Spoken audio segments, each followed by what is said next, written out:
देशभक्त नेपालीहरूको आवाजलाई खिसिटुरी गरेर राज्यको संयन्त्र प्रयोग गरेर देशभक्तमाथिहरूको दमनलाई चर्काउने षड्यन्त्र गरिँदैछ। सर्वप्रथम यस्ता काम कारबाही बन्द गर्न म माग गर्दछु। एमसीसी सम्झौता पारित भएपछि सरकार एकदमै निरीह भएको जनताले महसुस गरेका छन् र दफा 2.7 5.1 मा अमेरिकाको वर्तमान र भविष्यको कानुन पालना गर्नुपर्ने उल्लेख छ। दफा 5.5 मा यस्तो पालना सम्झौता अवधि 5 वर्षपछि पनि अनन्तकालसम्म कायम हुने प्रावधान छ। महाभियोग प्रस्ताव चाहिँ हामीले दर्ता गरेका थियौँ र त्यो महाभियोग प्रस्ताव यो सदनबाट महाभियोग प्रस्ताव स्वीकृत होस् र महाभियोग मार्फत चाहिँ कार्यक्षमताको अभाव देखिएको, न्यायिक आचरणको अभाव देखिएको र सर्वोच्च अदालतको नेतृत्व गर्न नसक्ने प्रधान न्यायाधीशलाई पदमुक्त गरियोस् भन्ने आशा अपेक्षाका साथ यो प्रस्ताव प्रस्तुत गरेका छौँ। महाकालीको नदीलाई नेपालतिर फर्काउँदै गरेका भारतीयहरूको गाडीलाई ढुङ्गाले हानेर रोक्नु पर्यो भन्दा एउटा सार्वभौम सत्ता सम्पन्न देशको नागरिक भएर हामीलाई हाम्रो सरकारप्रति लज्जा बोध गर्नुपर्ने स्थिति उत्पन्न हुन्छ। भारतले नेपालको सिमानामा भइरहेको थिचोमिचो र गरिरहेको थिचोमिचो अतिक्रमण तत्काल रोक्न जरुरी छ। प्रधानमन्त्रीज्यू मार्फत दार्चुलामा के भइरहेको छ, नेपालको सिमाना सुरक्षित भएको छ कि छैन, त्यसबारे सदनमा जानकारी गराउनु आवश्यक छ। चुच्चे नक्सा भनेर प्रचलित छ, हामीले त्यो नक्सा जारी गर्यौँ, तर त्यसपछि नेपाल सरकारको तर्फबाट कोसँग वार्ता भयो, कहाँ वार्ता भयो, के कुरा भयो, आजसम्म कुनै जानकारी गराइएको छैन। महाकाली सन्धिको विरोध गरेर वामदेवजी जानुभयो तर भोट चाहिँ 0 भनेर भन्नुभयो। यसको अर्थ महाकाली सन्धिलाई प्रचण्डजीले आफैले सन्धि गराएको जस्तो दाबी गर्नुभएको देखियो। दुई देशको छिमेकीको असल सम्बन्धको मान्यता विपरीत एकतर्फी किसिमले त्यहाँ तटबन्ध निर्माण गर्ने कामहरू भइरहेको छ। त्यहाँका स्थानीय जनता, दार्चुलाका देशभक्त जनताले त्यो काम बन्द हुनुपर्छ भनेर बारम्बार आवाज उठाउँदा पनि तत्सम्बन्धमा नेपाल सरकारको तर्फबाट कुनै पनि पाइला चालिएको देखिएन। एमसीसीसँगको सम्झौताका राष्ट्रघाती प्रावधानहरूलाई यथावत राखेर त्यसलाई अनुमोदन गरिएपछि केही मानिसहरू अब नेपालको स्वतन्त्र परराष्ट्र नीति परिवर्तन गर्नुपर्छ भनेर चिच्याइरहेका छन्।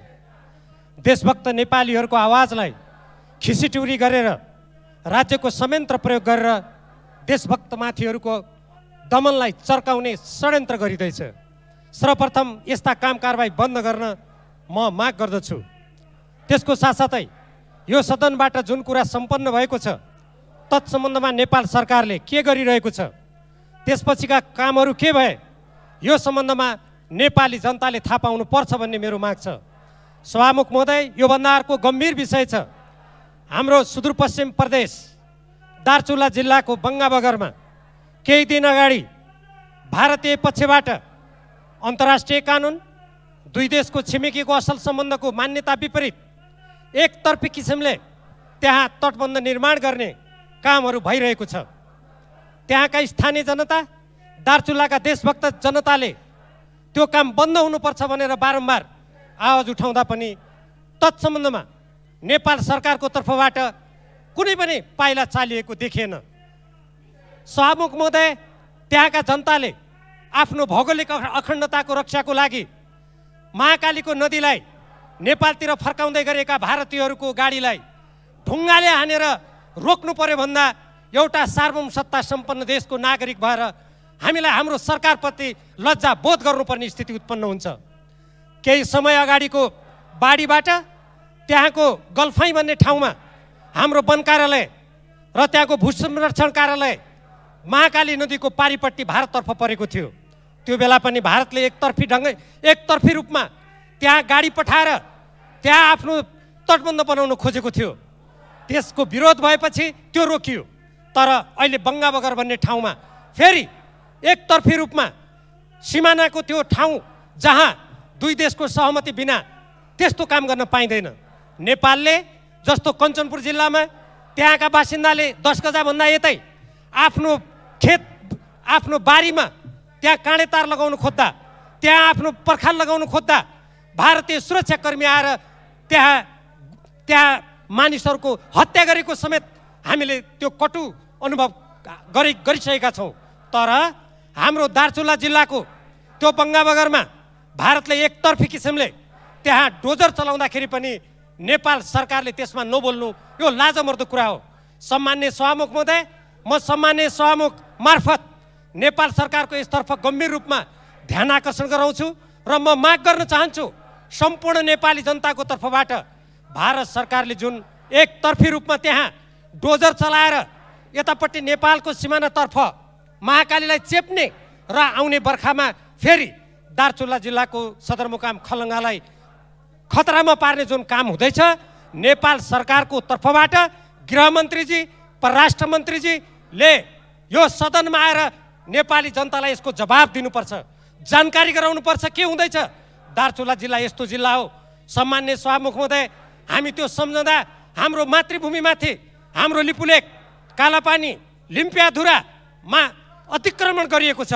हामीले यो सम्मानित सदनबाट सर्वसम्मत किसिमले जो हाम्रो चलन चल्तीको भाषामा चुच्चे नक्सा भनेर प्रचलित छ, हामीले त्यो नक्सा जारी गऱ्यौँ। तर त्यसपछि नेपाल सरकारको तर्फबाट कोसँग वार्ता भयो, कहाँ वार्ता भयो, के कुरा भयो, आजसम्म कुनै जानकारी गराइएको छैन। र भारतका प्रधानमन्त्रीजीले एउटा सार्वजनिक समारोहमा लिपुलेकसम्म हामी बाटो बनाउनेहरूलाई धन्यवाद दिन्छु भनेर उहाँ बोल्नुभयो, तर नेपाल सरकारले कुनै पनि जवाब दिएन। यसरी राष्ट्रको भौगोलिक अखण्डता, सार्वभौमसत्ता र नेपाली जनताको स्वाभिमान र स्वतन्त्रतामाथि आँचाउने कुरामा यदि सरकारले ध्यान नदिने हो भने त्यस्तो सरकार जनविरोधी सरकार ठानिन्छ। त्यस्तो सरकारले देशघात हुँदा पनि केही नबोल्ने त्यो अलोकतान्त्रिक सरकार ठहरिन्छ। त्यसकारण म दार्चुला जिल्लाको जुन बङ्गाबगर र अघि मैले भनेका विषयमा के भइरहेको छ, नेपाली जनतालाई यसको जानकारी आवश्यक छ र नेपाल सरकारले तुरुन्तै नेपाली जनताको सार्वभौम अधिकारको प्रयोग गर्ने थलो यो संसदमा आएर त्यसको जवाब दियोस्। म यसको लागि सम्माननीय सभामुख महोदयबाट आवश्यक निर्देशन समेत होस् भन्ने कुराको हार्दिक माग गर्न चाहन्छु। धन्यवाद। माननीय श्री प्रेम सुवाल, समय 5 मिनट। सभामुख महोदय, नेपाली कङ्ग्रेसको देउबाजीको सरकारबारे पत्र पत्रिकामा धेरै समाचारहरू प्रकाशित भइरहेको छ। काम भएन, देशको सुरक्षा भएन भनेर दार्चुलामा महाकालीको बहाव भारतले नेपालतर्फ फर्काउँदैछ, तर सरकार मौन भनेर समाचार प्रकाशित भइरहेको छ। यथार्थ यो भइरहेको पनि हो। यस्तो बेला सरकार किन बोल्दैनन्? भारत नेपालको भूमि गाभेर नक्सा बनाएपछि नेपालले पनि त्यो नक्सालाई च्यातेर आफ्नो भूमि आफ्नै भूमिमा गाभेर नयाँ नक्सा तयार गर्यो। तर कालापानीमा भारतीय सेना यथावत छ र नेपाली भूमि लिपुलेकमा भारतले सडक निर्माण गर्दैछ। दार्चुलामा महाकाली नदी 5 मिटर अतिक्रमण गरेर भारतले 9 मिटर उचाइको 5 किलोमिटर लामो तटबन्ध बनाउँदैछ। यसले आउने वर्षमा नेपालको जनधन क्षति हुने भयो। स्थानीय जनता नेपाली भूमि सुरक्षा गर्न सङ्घर्ष गर्दैछन्। स्थानीय प्रशासन, गृह प्रशासन, परराष्ट्र मन्त्रालय के गर्दैछन्? अन्तर्राष्ट्रिय कानुन विपरीत भारतले नेपालको सिमानामा भइरहेको थिचोमिचो र गरिरहेको थिचोमिचो अतिक्रमण तत्काल रोक्न जरुरी छ। प्रधानमन्त्रीज्यू मार्फत दार्चुलामा के भइरहेको छ, नेपालको सिमाना सुरक्षित भएको छ कि छैन, त्यसबारे सदनमा जानकारी गराउनु आवश्यक छ। सभामुख महोदय, एमसीसी सम्झौता पारित भएपछि सरकार एकदमै निरीह भएको जनताले महसुस गरेका छन् र दफा 2.7, 5.1 मा अमेरिकाको वर्तमान र भविष्यको कानुन पालना गर्नुपर्ने उल्लेख छ। दफा 5.5 मा यस्तो पालना सम्झौता अवधि 5 वर्षपछि पनि अनन्तकालसम्म कायम हुने प्रावधान छ। यस्ता विषयहरू सभामुख महोदय, यस्ता विषयहरू भएको यो सम्झौताबारे केही सरकारमा बसेका नेताजीहरूले हामीलाई त धेरै खुसी लाग्यो, अब हाम्रो देश सुरक्षित हुने भयो भन्ने किसिमले बोल्नु भएको छ। यो सत्य होइन। फागुन 16 गतेको पत्रकार सम्मेलनमा नारायण काजीजी र देव गुरुङजीको असन्तुष्टिबारे प्रचण्डजीले पनि बोल्नुभयो। प्रचण्डजीले नारायण काजीजीलाई लाग्यो सम्झौताको विरोध गरेपछि भयभरको कार्यकर्ता आफूसँग आउँछन् र प्रेम सुवालजीले पनि लगातार मुर्दाबाद गर्नुभयो भनेर भन्नुभयो र महाकाली सन्धिको विरोध गरेर वामदेवजी जानुभयो तर भोट चाहिँ 0 भनेर भन्नुभयो। यसको अर्थ महाकाली सन्धिलाई प्रचण्डजीले आफैले सन्धि गराएको जस्तो दाबी गर्नुभएको देखियो। ग्रिक कथाकार इसपले एउटा कथामा मूर्ति बोकेको गधाले सहरका सबै मानिसले आफूलाई धोगेको ठाने जस्तै प्रचण्डजीले दाबी गर्नुभयो। प्रचण्डजीको बारे त ओलीजीले पनि भन्नुभएको हो, सशस्त्र द्वन्द्वको बेला जेलवाला तेल जुल्फी कोरेर दिल्लीको 5 तारे होटेलमा भनेर। त्यस्तै भारतीय प्रधानमन्त्री प्रणब मुखर्जी र एसडी मुनिले पनि बाबुरामजी र प्रचण्डजीले भारतीय प्रधानमन्त्रीलाई पत्र लेखेर सहयोग मागेको भनेर भन्नुभएको छ सभामुखज्यू। यसकारण यस्ता विषयमा नेताजीहरूले बोल्नु हुँदाखेरि एकदमै ध्यान दिनुपर्छ। सिक्किमलाई पनि संसदले नै पारित गरेर भारतमा विलय गराइएको हो। अहिले एमसीसी सम्झौता त्यही भइरहेको छ। 74 सालको चुनावमा त नेपाली कङ्ग्रेसको साथ पाएपछि मात्र माओवादीको भोट 0 हुनबाट बचेको देखिन्छ सभामुखज्यू। त्यसकारण प्रचण्डजी र माधवजीले देशघाती सम्झौता पारित गर्न नै देउबाजीलाई प्रधानमन्त्री बनाएको र नेपाली कङ्ग्रेसकै मतमा स्थानीय र संसदको चुनावमा केही स्थान सुरक्षित गर्न चाहेको हो कि भन्ने जनताले प्रश्न उठाएका छन्। सडकमा कार्यकर्ता र संसदमा सांसदहरूलाई विरोध गराएर पनि प्रचण्डजी र माधवजीले संसदमा बहुमतबाट यो सम्झौता पारित गराउनु भयो। यो गलत भयो सभामुख महोदय। यति कुरा सरकारको ध्यान आकर्षण गराउँदै म फेरि पनि एमसीसी सम्झौता खारेज होस् र दार्चुलामा भारतले अतिक्रमण गरेको सीमा तत्काल यथास्थानमा राख्ने काम होस्, सरकारको ध्यान आकर्षण गराउन चाहन्छु। धन्यवाद।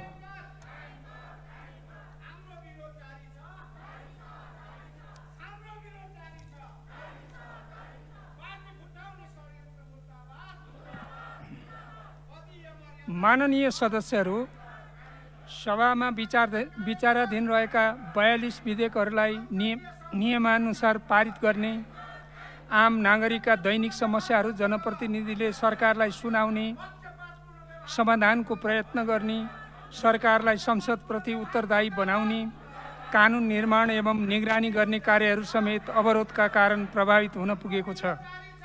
विचाराधीन विधेयकहरूलाई नियमानुसार पारित गरी राज्य सञ्चालनमा सहयोग गर्नु हामी सबैको दायित्व हो। संसद अवरोधका कारण विधि निर्माण प्रक्रिया प्रभावित भएकोमा, जनता र राष्ट्रका समस्या छलफल गर्न नपाएकोमा माननीय सदस्यहरूले मलाई पटक पटक ध्यान आकर्षण गर्नुभएको छ। संसदलाई प्रभावकारी बनाउन आम रूपमा प्रश्न उठिरहेको छ। तसर्थ अवरोध अन्त्य गरी सभा सञ्चालनमा सहयोग गर्न म सम्बन्धित माननीय सदस्यहरूलाई विशेष अनुरोध गर्दछु।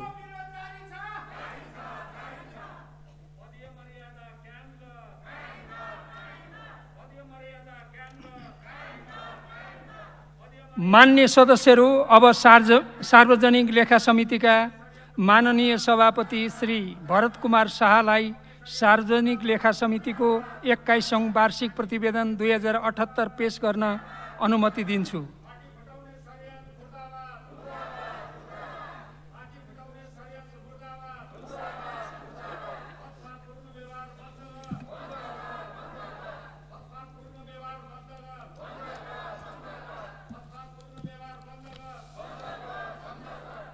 सम्माननीय सभामुख महोदय, महालेखा परीक्षकको वार्षिक प्रतिवेदनमा समितिले निरन्तर रूपमा छलफल गरिरहेको र बेरोजु फर्चौडका लागि योजनाबद्ध रूपमा कार्य गरिरहेको छ।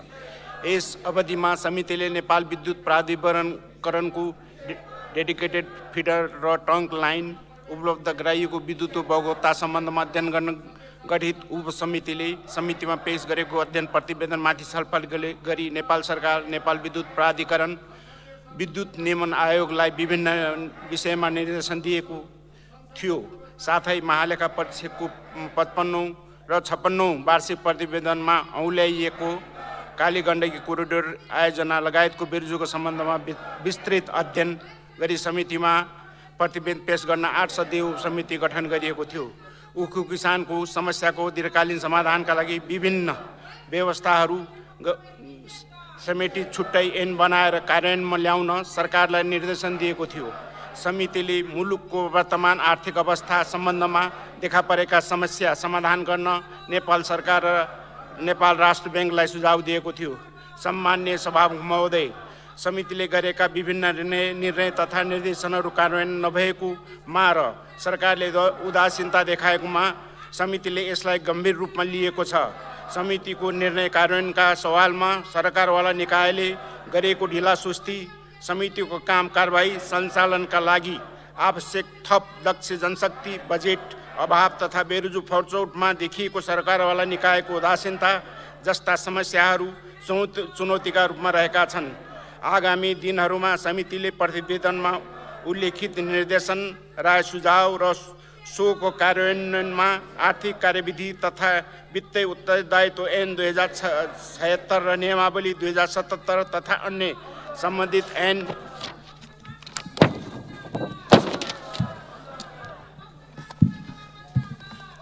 कानुन अनुरूप हुनका लागि सम्मानित सदनबाट कार्यविधि अघि बढ्ने कुरामा समिति आशावादी रहेको छ।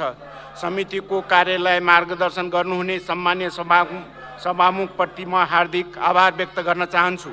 समितिका हरेक क्रियाकलापहरूमा क्रियाशील सक्रियतापूर्वक सहभागी भई आफ्नो भूमिका निर्वाह गर्नुहुने समितिका सम्पूर्ण मान्य सदस्यहरूलाई हार्दिक धन्यवाद दिन चाहन्छु।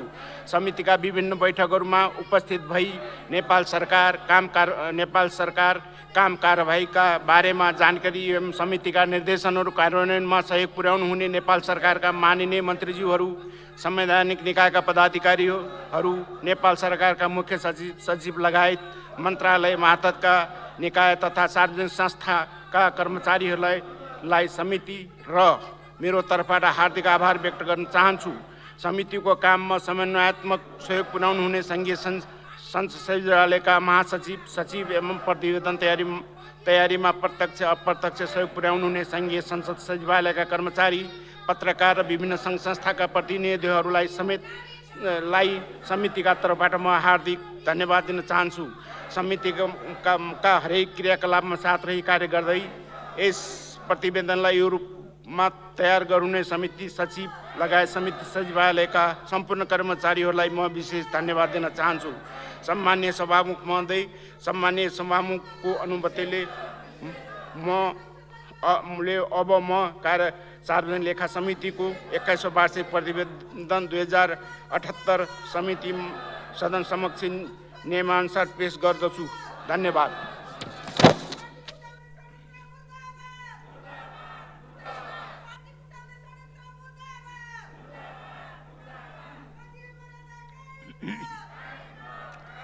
माननीय सदस्यहरू, नेपालको संविधानको धारा 101 को उपधारा 2 एवं प्रतिनिधि सभा नियमावली 2075 को नियम 161 को उपनियम 1 बमोजिम मान्य श्री देवप्रसाद गुरुङ, माननीय श्री पुष्पा भूषाल गौतम र मान्य श्री जीवनराम श्रेष्ठ प्रस्तावक र 95 जना मान्य सदस्यहरू समर्थक भई प्रधान न्यायाधीश श्री चोलेन्द्र शमशेर जबरा विरुद्ध दर्ता भएको महाअभियोगको प्रस्ताव बैठक समक्ष प्रस्तुत गर्न सोही नियमावलीको नियम 161 को उपनियम 5 बमोजिम प्रस्तावक सदस्य मान्य श्री देवप्रसाद गुरुङलाई अनुमति दिन्छु।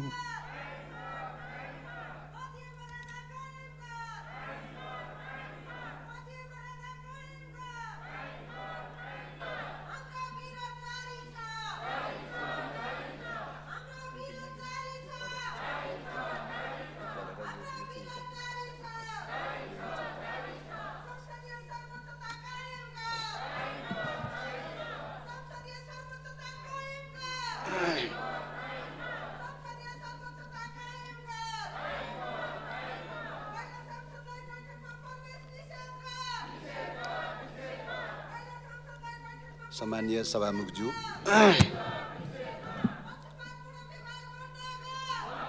नेपालको संविधानले स्वतन्त्र न्यायपालिकाको परिकल्पना गरेको छ।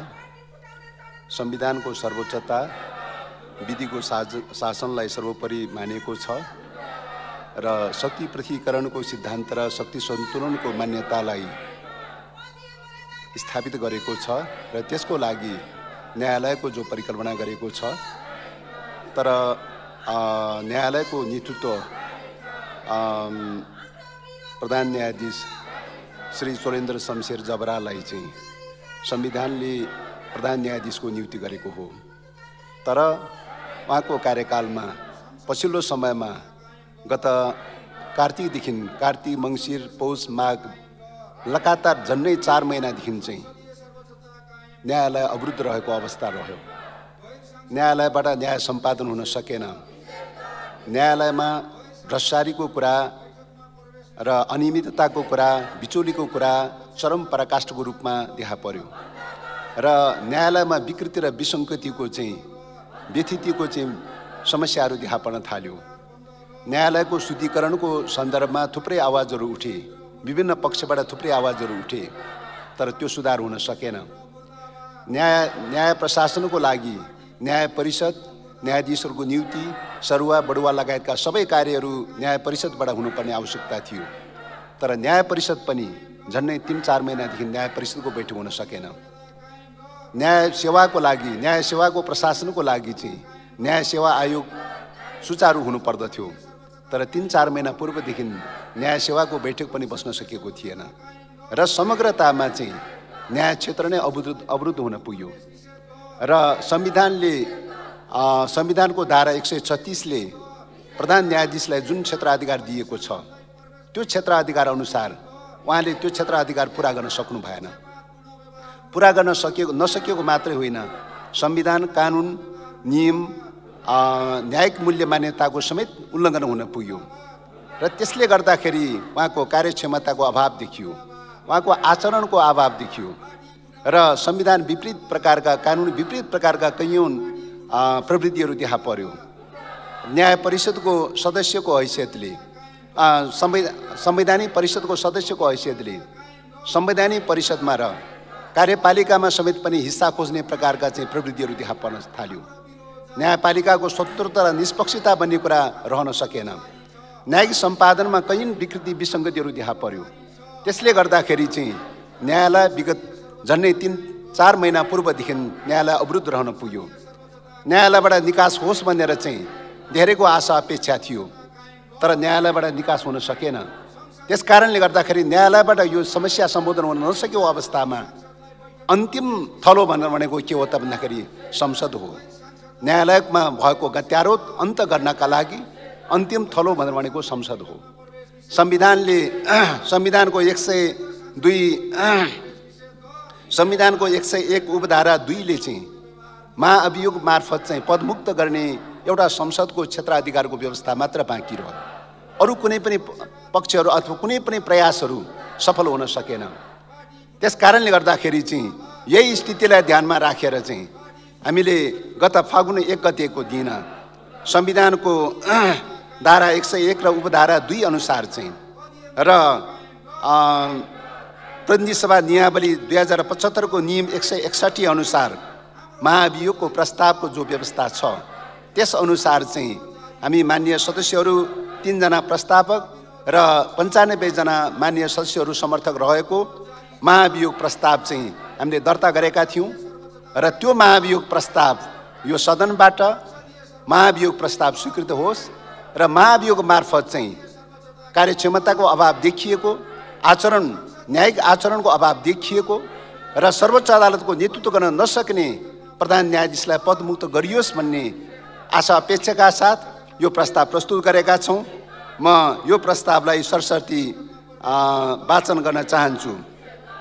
सम्मानीय सभामुखज्यू, संघीय संसद सचिवालय सिंहदरबार काठमाडौँ मार्फत महासचिव संघीय संसद सचिवालय सिंहदरबार काठमाडौँ विषय महाभियोग प्रस्ताव पेश गर्ने सूचना बारे महोदय सम्मानीय प्रधान न्यायाधीश श्री चोलेन्द्र शमशेर जबराले तल उल्लेखित संविधान विपरीत तथा पदीय जिम्मेवारी विपरीतका कार्यहरू गरी नेपालको संविधानको धारा 101 को उपधारा 2 मा व्यवस्था भए बमोजिम निजले संविधान र कानुनको गम्भीर उल्लङ्घन गरेको, कार्यक्षमताको अभाव भएको, खराब आचरण भएको, इमानदारीपूर्वक आफ्नो पदीय कर्तव्य पालना नगरेको र आचार संहिताको गम्भीर उल्लङ्घन गरेकोले नेपालको संविधानको धारा 101 को उपधारा 2 तथा महाभियोग कार्यविधि नियमावली नियमित गर्ने ऐन 2059 को दफा 3 को उपदफा 1 र 2 एवं प्रतिनिधि सभा नियमावली 2075 को नियम 161 समेत बमोजिम प्रतिनिधि सभामा तत्काल कायम रहेका हामी 1/4 भन्दा बढी सदस्यहरू भई यो अभियोग महाभियोग प्रस्ताव पेश हुने सूचना गरेका छौँ। महाभियोग लगाउनु पर्ने आधार र कारणहरू: 1.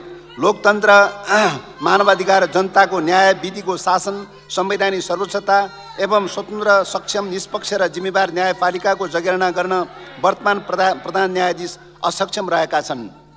2. सर्वोच्च अदालत लगायतका न्यायपालिकाभित्र नै निजको कार्यकालमा अतिशय विकृति, विसङ्गति, भ्रष्टाचार, बिचौलियाहरूले प्रवेश पाएको र प्रभाव बढाउँदै लगेको अवस्था विद्यमान छ। 3. नेपालको संविधानले स्वतन्त्र, सक्षम र निष्पक्ष र जवाबदेही न्यायपालिकाको परिकल्पना गरी तदनुरूपको संवैधानिक प्रबन्ध गरेको छ। संविधानले परिकल्पना गरेको मूल्य र आदर्श सहितको न्यायपालिकाको लागि न्यायाधीशहरूलाई सोही अनुरूपको सेवा सुविधा र सेवाका शर्तहरू संविधान र कानुनद्वारा नै तोकिएका छन्। शक्ति पृथकीकरण र शक्ति सन्तुलन सिद्धान्तका सम्पूर्ण अवयवहरूलाई आत्मसात गरी नेपालको संविधानले न्यायपालिका तथा त्यसमा कार्यरत न्यायाधीशहरूलाई स्वतन्त्र र निर्भीकताको साथ इमान्दारितापूर्वक ढङ्गले पदीय कर्तव्य निर्वाह गर्ने संवैधानिक दायित्व सुम्पी त्यो शर्तमा नेपाली जनताले बुझाएको करबाट स्थापित सर्वसञ्चित कोषबाट निजहरूले पारिश्रमिक सेवा सुविधा प्राप्त गर्ने व्यवस्था गरेको छ। संविधानको पवित्र उद्देश्य र संवैधानिक दर्शनलाई सम्पूर्ण रूपमा भत्ताबुङ र नष्ट गर्ने गरी स्वयं पदासीन निज प्रधान न्यायाधीशबाट उक्त संवैधानिक जिम्मेवारीलाई आफ्नो निजी सम्पत्ति सरह स्वेच्छाचारी ढङ्गले देखादेखि दुरुपयोग गरेकोले नेपालको सिङ्गो न्याय क्षेत्र र कानुनको रक्षा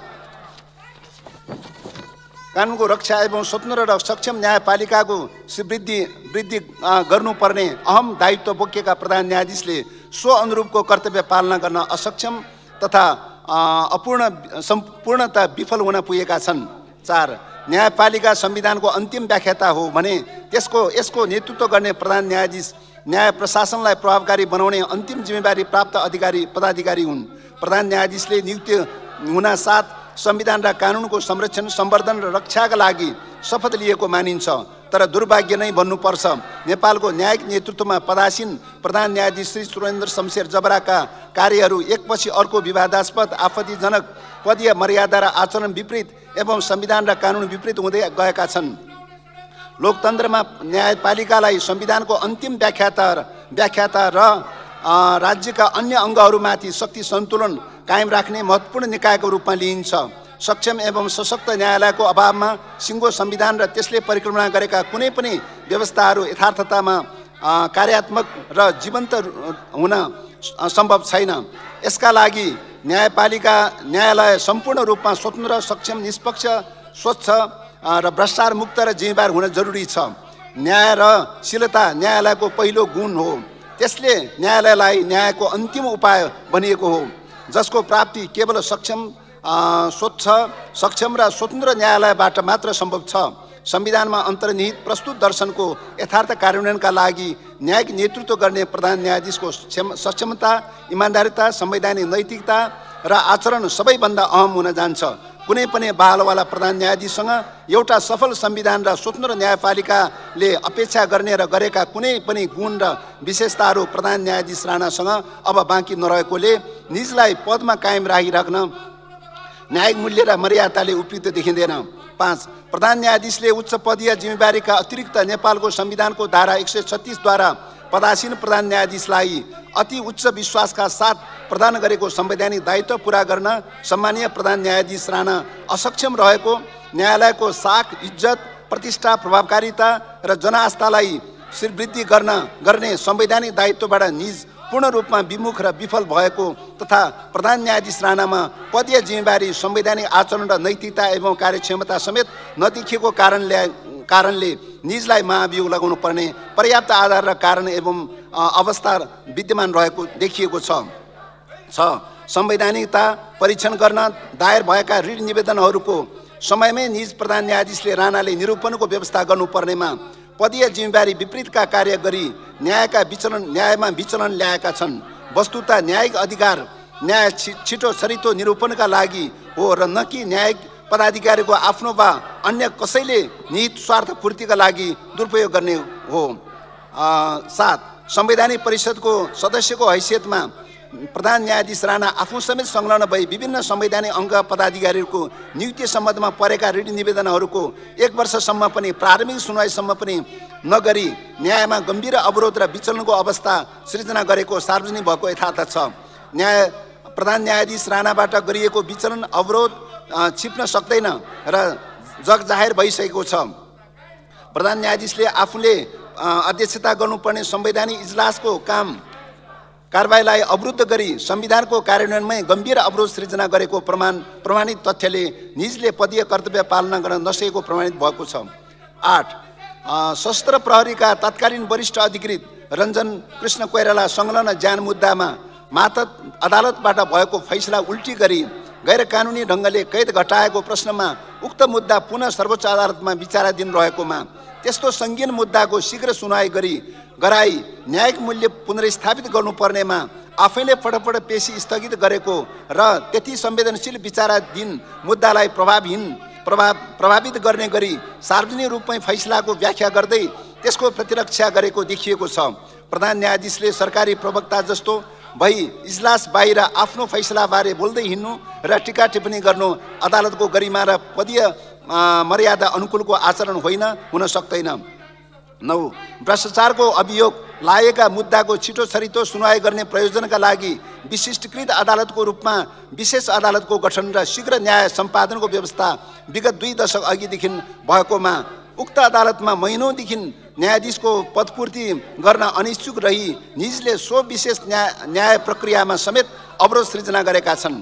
10 प्रधान न्यायाधीश र अन्य न्यायाधीशहरूले आफूसँग सम्बन्धित वा आफ्नो स्वार्थ सन्निहित मुद्दाको सुनवाईमा आफू संलग्न नहुने भनी संवैधानिक इजलासबाटै निर्णय गरे पश्चात पनि प्रधान न्यायाधीश राणाले इजलासमा बसेर व्यक्त गरेको आफ्नो राय विपरीतको विषयवस्तु बनाई संवैधानिक इजलासको सुनवाई रोकी पाऊँ भनी परेको ऋण निवेदनलाई अस्वाभाविक तरिकाले निजले पूर्व अभ्यास विपरीत एकल इजलास समक्ष पेशीमा चढाई संवैधानिक इजलासलाई अनिश्चय कालसम्म अवरुद्ध गर्ने प्रबन्ध मिलाउन प्रधान न्यायाधीश सोलेन्द्र शमशेर जबराले मुख्य भूमिका निर्वाह गरी संविधानको धारा 137 ले प्रदान गरेको अधिकारको स्पष्ट दुरुपयोग गरेको देखिएको छ। 11 प्रधान न्यायाधीशको नियुक्तिको क्रममा संसदीय समितिबाट सुनाइ हुँदा बखत निज प्रस्तावित प्रधान न्यायाधीशले सार्वभौम संसद समक्ष गरेका प्रतिबद्धता विपरीत न्यायाधीशको पदपूर्ति र उचित समयभित्र मुद्दाको फरसोट गर्न असक्षम रही निरन्तर न्यायमा अवरोध सृजना गरी आफू संविधानता प्रधान न्यायाधीशको नेतृत्वको जिम्मेवारी वहन गर्न पूर्ण असक्षम सिद्ध भइसकेको र संसदीय सुनवाईका बखत व्यक्त निजको प्रतिबद्धता निजका काम कारबाहीबाट झुठो साबित हुन गएको छ। 12 संवैधानिक परिषदको पदेन सदस्यको रूपमा कार्यपालिकासँग हिस्सेदारी माग गरी संवैधानिक आयोग तथा अन्य आयोगहरूमा आधार कारण र मापदण्ड समेत निर्धारण गरी आफ्ना परिवारका सदस्य तथा निकटका व्यक्तिहरूलाई प्रधान न्यायाधीश राणाले नियुक्तिको सिफारिस गरेको कुरा सार्वजनिक भइसकेकोले पनि त्यस्तो सम्मानित पदमा आसीन व्यक्तिले प्रधान न्यायाधीशको पदको घोर अपमान एवं दुरुपयोग हुने गरेको पुष्टि भएको छ। 13 न्यायपालिकाको विकृति विसङ्गति र भ्रष्टाचारको सम्बन्धमा अध्ययन गर्न आफैद्वारा गठित माननीय न्यायाधीश हरिकृष्ण कार्कीको संयोजकको समितिको प्रतिवेदन प्राप्त भएपछि पनि सो प्रतिवेदन लागू गर्न अनिच्छुक तथा असक्षम देखिएको र सो प्रतिवेदन बुझ्ने क्रममा तत्काल कार्यान्वयनको प्रतिबद्धता प्रधान न्यायाधीश राणाले व्यक्त गरे पनि सोही प्रतिवेदनका विरुद्धमा अभिव्यक्ति दिई पदीय मर्यादा विपरीत कार्य गरेको प्रश्न छ। 14 सर्वोच्च अदालतमा साप्ताहिक तथा दैनिक मुद्दाको पेशी र न्यायाधीश तोक्दा कुनै निश्चित आधार मापदण्ड र मान्य प्रचलन एवं अभ्यासको पालना नगरी मनोमानी र अपारदर्शी आधारमा इजलास गठन गर्ने मुद्दा तोक्ने न्यायाधीश तोक्दा खास किसिमका मुद्दाहरू आफ्नो इजलासमा वा नियन्त्रणमा पर्ने गरी इजलास तोकेर न्यायपालिकालाई निरन्तर विवादमा ल्याइएको छ र न्यायपालिकाभित्र न्यायाधीशहरूका बीचमा पनि गुट उपगुट सृजना गरी न्याय दिन बसेका न्यायाधीशहरू बीच नै शङ्का आशंका अन्यल र उदासीनताको वातावरण सृजना गरी अदालतको न्यायिक कार्य सञ्चालनमा बाधा अवरोध पुर्याएको। 15 न्याय परिषदको अध्यक्षको हैसियतले सबै तहका अदालतका न्यायाधीशहरूको नियुक्ति गर्दा निष्पक्ष र पारदर्शी रूपमा गर्नुपर्नेमा मनोमानी ढङ्गले नियुक्ति गरेको नियुक्ति भएका कतिपय व्यक्तिहरूको योग्यता क्षमता र अनुभव नभएकोले त्यस्तो गैर कानुनी नियुक्तिको कानुनी र नैतिक दायित्व निज प्रधान न्यायाधीशबाट पालना नभएको, निजको सक्रियतामा नियुक्त न्यायाधीशहरू स्वीकार्यता नै प्रश्न चिन्ह खडा भएको छ। 16 आफ्नै परिवारका सदस्य र नातागोताका व्यक्तिहरू एवं आफूले नियुक्ति गरेका कतिपय न्यायाधीश र पदाधिकारीहरूलाई बिचौलिएका रूपमा संलग्न गराई भ्रष्टाचार र अनियमितता गरी अवैध सम्पत्ति आर्जन गर्ने गराउने कार्यमा संलग्न रहेको, निजले आफ्ना परिवारका नाममा जोडेका सम्पत्तिको विवरण सार्वजनिक भएपछिको जानकारीबाट पनि प्रधान न्यायाधीश राणाको आचरण पदीय मर्यादासँग अमिल्दो बिल्कुल अस्वाभाविक देखिन आएको छ। त्यति मात्र होइन, यसबाट प्रधान न्यायाधीशले सम्मानित पद मुलुकको संविधान र कानुनको रक्षा गर्न वा भोका निमुखा अन्यायमा परेका जनताको रक्षाका लागि होइन, आफू र आफ्ना परिवार र सीमित घेराका निहित स्वार्थी बिचौलियाहरूको हक हितको सम्वर्धन र संरक्षण गर्नका लागि निजबाट पदको दुरुपयोग भइरहेको भन्ने जनमानसमा पर्न गई न्यायपालिकाको छविमा गम्भीर असर र अनास्था उत्पन्न हुन गएको छ। साथै प्रधान न्यायाधीश स्वयं भ्रष्टाचार र अनियमितता गरी अवैध सम्पत्ति आर्जन गर्ने गराउने कार्यमा संलग्न रहेको विषयमा सम्पत्ति शुद्धिकरण लगायतका नियमनकारी निकायमा छानबिनको माग भई उजुरी समेत परेकोले यस सम्बन्धमा समेत छानबिन गर्न महाअभियोगको कारबाही चल्न आवश्यक रहेको छ। 17 मिति 2078 7/8 अथवा कार्तिक 8 गते पश्चात निज प्रधान न्यायाधीश राणामाथिको आशंका अविश्वास तथा निज स्वयंको गैर न्यायिक आचरणका कारणले इजलासमा बस्न नसक्ने संविधानले परिक्रमणा गरेको सक्रिय प्रधान न्यायाधीशको अवधारणा निष्क्रिय हुन गएको, प्रधान न्यायाधीश राणाले आफ्नै कार्य तथा आचरणबाट निज प्रधान न्यायाधीशको पदीय जिम्मेवारी पालना गराउन असक्षम र असमर्थ रहेको निर्विवाद सिद्ध छ। कोभिड जस्तो संक्रमणबाट पीडित भई अस्पताल भर्ना भएको अवधिमा समेत विधामा नबसी प्रचलित कोभिड संक्रमण सम्बन्धी कानुनको उल्लङ्घन गर्ने कार्य गरी सर्वोच्च अदालतलाई जानी नेतृत्वविहीन बनाई नेपालको संविधानको धारा 129(6) को ठाडो उल्लङ्घन गरेको। 18 अन्य तथा सहकर्मी मान्य न्यायाधीशहरू प्रधान न्यायाधीशसँग इजलासमा सँगै बसी न्याय सम्पादन गर्न तयारी नभएको तथ्यलाई निज स्वयंले स्वीकार गर्दै प्रधान न्यायाधीशको रूपमा निजमाथि आक्षेप लाग्दा पनि केवल हाजिर जनाएर निवास फर्कने गरेबाट प्रधान न्यायाधीश राणाको नेतृत्वमा सर्वोच्च अदालत सञ्चालन हुन असम्भव हुन गएको छ।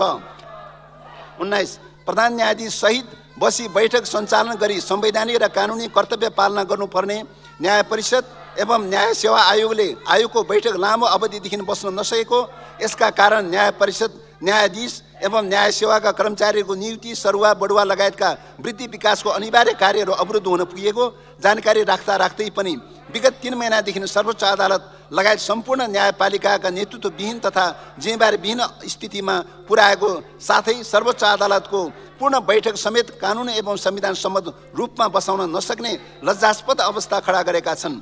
यसका अतिरिक्त न्याय प्रशासन ऐन 2073 बमोजिम न्याय परिषदले मात्र न्यायाधीशको सरुवा गर्न सक्नेमा उच्च विशेष अदालत समेतका न्यायाधीशलाई काज सरुवा गरी पदको दुरुपयोग गरेको अवस्था छ। 20 मुलुकको कानुन प्रणालीलाई दीर्घकालीन प्रभाव छाड्ने विधि शास्त्रीय महत्त्वको कुनै योगदान पुर्याउन निज प्रधान न्यायाधीश असफल भएका छन्। जनताका निमित्त अन्धकार र बिचौलिएका निमित्त सुरक्षित स्वर्गको रूपमा न्यायपालिकालाई स्थापित गर्ने र सञ्चालन गर्ने असंवैधानिक एवं अमर्यादित हरकतबाट न्यायपालिकालाई मुक्त दिलाउन अपरिहार्य भएको छ। 21 पूर्व न्यायाधीश, नागरिक समाज, नेपाल बार एसोसिएसन एवं सर्वोच्च अदालत बार एसोसिएसन समेतबाट प्रधान न्यायाधीशको कार्यमा गम्भीर प्रश्न खडा गरी अविश्वास प्रकट गरेको र उल्लेखित बार एसोसिएसनले प्रधान न्यायाधीशको सर्वोच्च अदालत प्रवेशमा रोक लगाउन 100 दिनभन्दा बढी अघिदेखि नै धरना, जुलुस, सभा, सम्मेलनका विभिन्न कार्यक्रम गर्दै आएको र सिङ्गो न्यायिक प्रणाली अवसादको डिप्रेसनको स्थितिमा रही संवैधानिक प्रणाली सुसञ्चालन हुनमा बाधा उत्पन्न भइरहेको र तत्काल यो परिस्थितिबाट न्यायोचित निकास दिनका लागि महाअभियोगद्वारा निजको पदमुक्ति अति आवश्यक हुन आएको छ। नेपाल राष्ट्रको सबैभन्दा सम्मानित एवं मर्यादित देखिनु पर्ने प्रधान न्यायाधीशको पदलाई आफ्नै गरी जिम्मेवारीपन, अधिकारको दुरुपयोग एवं अनैतिक आचरणको कारणले अन्ततः विवादित बनाई न्यायिक गतिरोध सिर्जना गरेकोले प्रधान न्यायाधीश श्री सुरेन्द्र शमशेर जबरालाई महाभियोग प्रस्ताव पारित गरी पदमुक्त गरिनुको कुनै विकल्प छैन। अत उपरोक्त वर्णित आधार प्रमाण र कारणहरूबाट नेपालको संविधान 2000 संविधान धारा 101 उपधारा 2 अवस्था विद्यमान हुन आएकोले सोही धारा अनुरूप निज विरुद्ध महाभियोगको प्रस्ताव पेश गरेका छौँ। यो प्रस्तावलाई विधिपूर्वक अगाडि बढाई निजलाई पदमुक्त गरी पाऊँ भनी हामी प्रस्तावकहरू 3 जना, समर्थकहरू 95 जना माननीय सदस्यहरूले सिग्नेचर गरेर फाल्गुन 1 गते हामीले संसद सचिवालयमा दर्ता गरेका छौँ र त्यही कुरालाई म